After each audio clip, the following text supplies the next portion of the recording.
ఎందుకు ఆ రకంగా చేస్తారు అని అంటే దానికి కారణం ప్రశ్నలు తయారీ చేసే వ్యవస్థకు పరీక్ష నిర్వహించే వ్యవస్థకు మధ్య ఉండాల్సిన చెక్స్ అండ్ బ్యాలెన్సెస్ తొలగిపోతాయి కాబట్టి.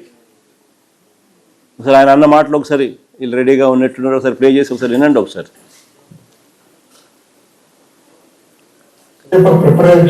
ప్రిపరేషన్ కి డిఎస్సి కన్వీనర్ అంటే ఎగ్జామినేషన్ కండక్ట్ చేసేవారు ఒకే ఆఫీసర్ కి ఇచ్చారు అనేది మొదటి ఆరోపణ. అధ్యక్ష, ఇది ఆంధ్ర రాష్ట్రంలో కాదు, ఇతర రాష్ట్రాల్లో కూడా ఒకరికే ఇచ్చారు అధ్యక్ష. కొన్ని రాష్ట్రాల్లో ఇద్దరికి ఇచ్చారు, కొన్ని రాష్ట్రాల్లో ఒకరికే ఇచ్చారు అధ్యక్ష. మనం 148 రోజుల్లో నిర్వహించాలి, చాలా టైట్ గా సిస్టమ్ నిర్వహించాలని ఒక వ్యక్తి మనం నియమించాం. అది ఎక్కడ చట్టంలో ఉల్లంఘన కాదు, ఎక్కడ చట్టంలో రాయలేదు. ఇద్దరు ఉండాలి అని ఎక్కడ చెప్పలేదు అధ్యక్ష. So there is no rule book for to that order. And court కూడా ఈ విషయంలో ఎక్కడ జోక్యం చేసుకోలేదు అధ్యక్ష. గట్టిగా ఆయన ఎంతకు ఆయనే ఒప్పుకున్నాడు కూడా. అంటే మొట్టమొదటిసారిగా ఆంధ్ర చరిత్రలో ఎప్పుడూ జరగంది ఇక్కడ ఈ రాష్ట్రంలో ఈయన ఎడ్యుకేషన్ మంత్రిగా ఉంటూ దీన్ని జరిగించినాడు. దీనివల్ల పరీక్షల ప్రశ్న తయారీ, పరీక్ష నిర్వహణ ఈ రెండు బాధ్యతలు ఒకే వ్యక్తి చేయడం వల్ల చెక్స్ అండ్ బ్యాలెన్సెస్ పూర్తిగా తొలగించడం జరిగింది. దీనివల్ల స్కామ్కు మొట్టమొదటగా బీజం పడడం జరిగింది. అందుకే సిబిఐ ఎంక్వైరీ అన్నది అడగడం జరుగుతూ ఉంది. ఒకే వ్యక్తి చేతిలో ఈ బాధ్యతలు ఎందుకు పెట్టారు?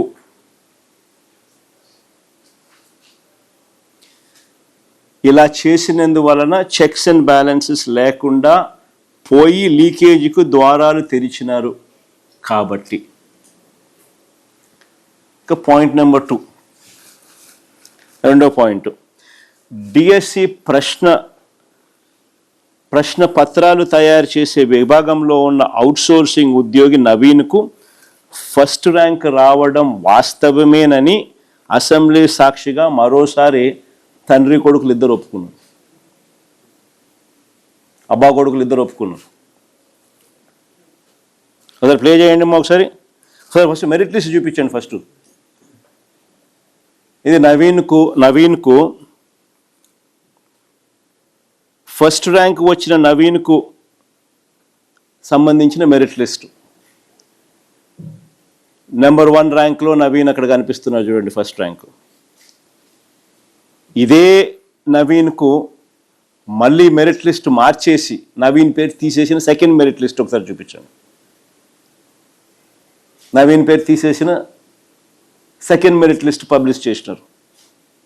ఫస్ట్ మెరిట్ లిస్ట్లో నవీన్ పేరు ఉంటుంది. వెంటనే నవీన్ తప్పించే కార్యక్రమం చేసి నవీన్ పేరు తీసేసి నవీన్ పేరు లేకుండా సెకండ్ మెరిట్ లిస్ట్ రిలీజ్ చేసినారు. అబ్బా కొడుకులు ఇద్దరు కూడా తనకు ఫస్ట్ ర్యాంక్ వచ్చిందని అసెంబ్లీ సాక్షిగా ఇద్దరు ఒప్పుకున్నారు.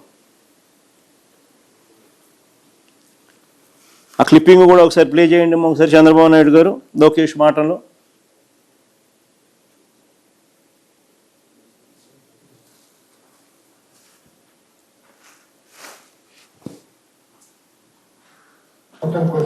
అతను క్వశ్చన్ పేపర్ ప్రిపరేషన్ లో ఉన్నాడు, అతను ఫస్ట్ ర్యాంక్ వచ్చింది అని వాళ్ళు ఆరోపణ చేశారు. అతనికి కాల్ లెటర్ వెళ్ళింది, అతను సర్టిఫికేట్ వెరిఫికేషన్ కి అతను రాలేదు. సర్టిఫికేట్ వెరిఫికేషన్ రాకపోతే ఆటోమేటిక్లీ డిస్క్వాలిఫైడ్. ఎవరికో ర్యాంక్ ఒకటి వచ్చిందని, అతని ర్యాంక్ ఒకటి వస్తే నేను కూడా కనుక్కున్నాను ఏంటి ఎట్లా వచ్చిందని. వచ్చింది, వెరిఫికేషన్ రాలేదు. వెరిఫికేషన్ రాకపోతే 1 వచ్చిన వాడికి ఎందుకు ఉద్యోగం ఇవ్వలేదంటారు. అబ్బా కొడుకులు ఇద్దరు కూడా ఒప్పుకున్నారు ఆయన ఫస్ట్ ర్యాంక్ వచ్చిందని. ఇద్దరు అబ్బా కొడుకులు ఇద్దరు అసెంబ్లీ సాక్షిగా ఇద్దరు ఒప్పుకున్నారు కూడా. మరి నేను అడుగుతాను, మరి ఫస్ట్ ర్యాంక్ వచ్చిన ఈ నవీన్కు ఉద్యోగం ఎందుకు ఇవ్వలేదు? ఫస్ట్ ర్యాంక్ వచ్చిన ఈ నవీన్కు ఉద్యోగం ఎందుకు ఇవ్వలేదు? ఫస్ట్ మెరిట్ లిస్ట్లో నవీన్ పేరు ఉంది, ఆ తర్వాత మళ్ళీ దీన్ని మార్చి నవీన్ పేరు తీసేసి సెకండ్ మెరిట్ లిస్ట్లో నవీన్ పేరు లేకుండా సెకండ్ మెరిట్ లిస్ట్ ఎందుకు రిలీజ్ చేసినారు?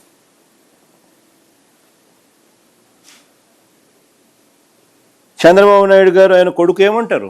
అబ్బా కొడుకులు ఇద్దరు నవీన్కి ఎందుకు ఉద్యోగం ఇవ్వలేదు అని అంటే ఏమంటారు? సర్టిఫికెట్ల వెరిఫికేషన్కు నవీన్ రాలేదు కాబట్టి ఉద్యోగం ఇవ్వలేదట. అదే కదా విన్నారు మీరు ఎంతగా? అదే కదా మీరు అంతా విన్నారు కూడా.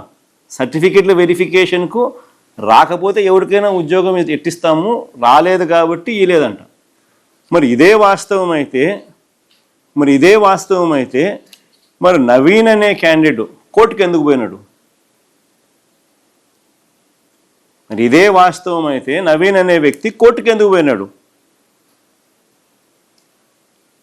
నవీన్ అనే వ్యక్తి కోర్టుకు పోయి క్యాండిడేట్ నవీన్ తన ఐడిని బ్లాక్ చేశారని, కాల్ లెటర్ తనకు పంపలేదని కోర్టుకు పోయినాడు.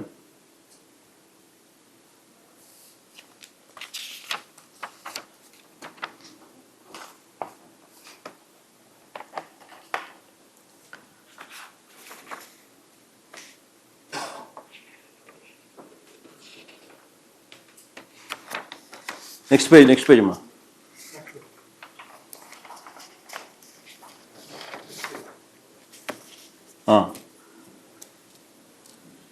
తన డిఎస్సి లాగిన్ బ్లాక్ అయిందని విద్యాశాఖకు మెయిల్ పెట్టిన Naveen,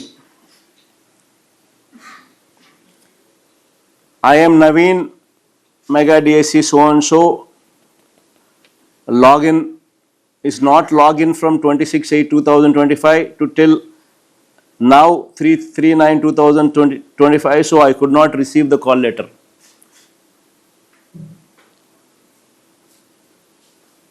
I got good marks in DSC, but why I am face this issue? ఆ పిల్లోడు పాపం వచ్చిన ఇంగ్లీష్లో ఆ పిల్లోడు పాపం letter రాసినాడు. This particular reason I lost my job. Please unblock and send the call letter on third verification. This is final chance of my life. Please provide my call letter and candidate login. DSC login block అయింది అని విద్యాశాఖకు mail పెట్టిన నవీన్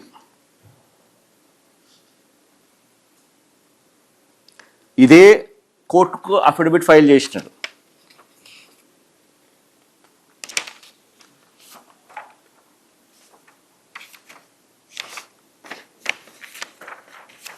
ఇదే నవీనే కోర్టుకు ఇదే మాదిరిగానే file చేసినాడు.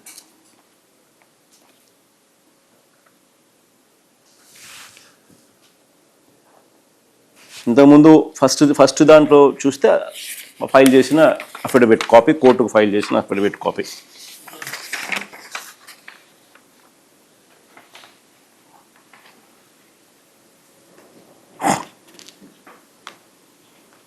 ఆ కాపీలోనే తను సంతకాలు పెట్టి కూడా దాని తర్వాత సబ్సిక్వెంట్గా దాని కాపీలోనే పెట్టి ఇచ్చినాడు. నేను అడుగుతా ఉన్నా, నేను చంద్రబాబు నాయుడు గారిని అబ్బా కొడుకుని ఇద్దరిని ఒకటే అడుగుతాను. క్యాండిడేట్ ఐడిని బ్లాక్ చేసి కాల్ లెటర్ పంపనప్పుడు ఆ నవీన్ సర్టిఫికేట్ వెరిఫికేషన్కు ఎలా రాగలుగుతాడు?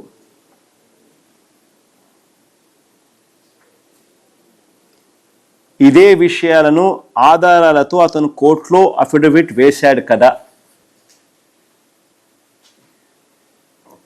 వీటికి అసెంబ్లీలో అబ్బా కొడుకులు ఎందుకు సమాధానం చెప్పలేదని అడుగుతాను. వెరిఫికేషన్కి రాకపోతే ఎలా ఇస్తామని అంటాడే తప్ప వీళ్ళు ఐడిని బ్లాక్ చేశారని కానీ, వీళ్ళు కాల్ లెటర్ పంపలేదని కానీ, అందుకనే నవీన్ అనే వ్యక్తి వెరిఫికేషన్కు రాలేకపోయాడని కానీ, అందుకనే నవీన్ అనే వ్యక్తి తనకు అన్యాయం జరిగింది న్యాయం చేయమని చెప్పి కోర్టులో అఫిడవిట్ వేసాడని కానీ, కోర్టులో ఫైల్ చేసాడని కానీ ఎందుకు అబ్బా కొడుకులు అసెంబ్లీలో చెప్పలా?